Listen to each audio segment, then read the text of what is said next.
kadar fazla bitki çayı var ki. Bulamadım ıhlamuru.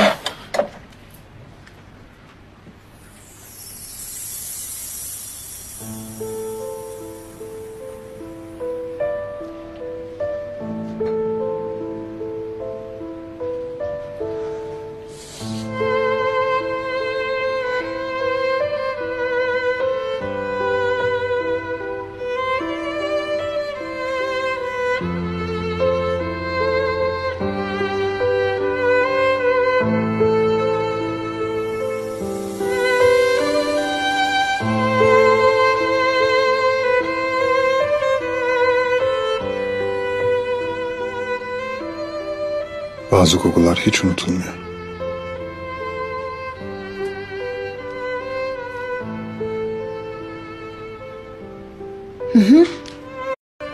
Ihlamurun mis kokusu gibi mesela. Hele bir de limonla.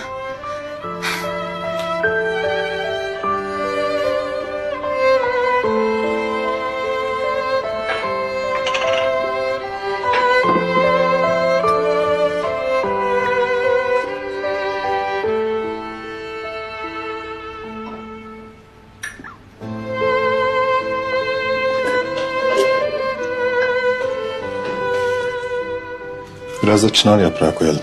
İyi gelir.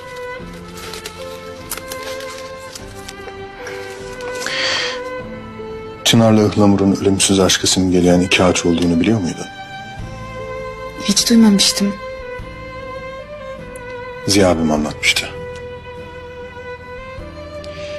Aşık bir çift sonsuza kadar birlikte yaşamak istemişler. Gün gelip de yan yana toprağa karıştıklarında buradan koca bir çınar ve kokusu baş döndüren bir ıhlamur boyuvermiş. Çok hoş. Hiç duymamıştım daha önce. Birbirlerine dolanarak göğe uzanan çınar ve ıhlamur. Bizim gibi.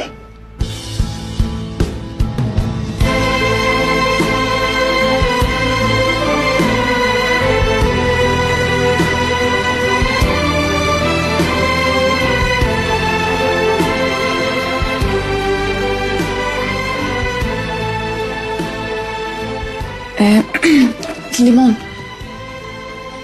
Limon da ekleyelim.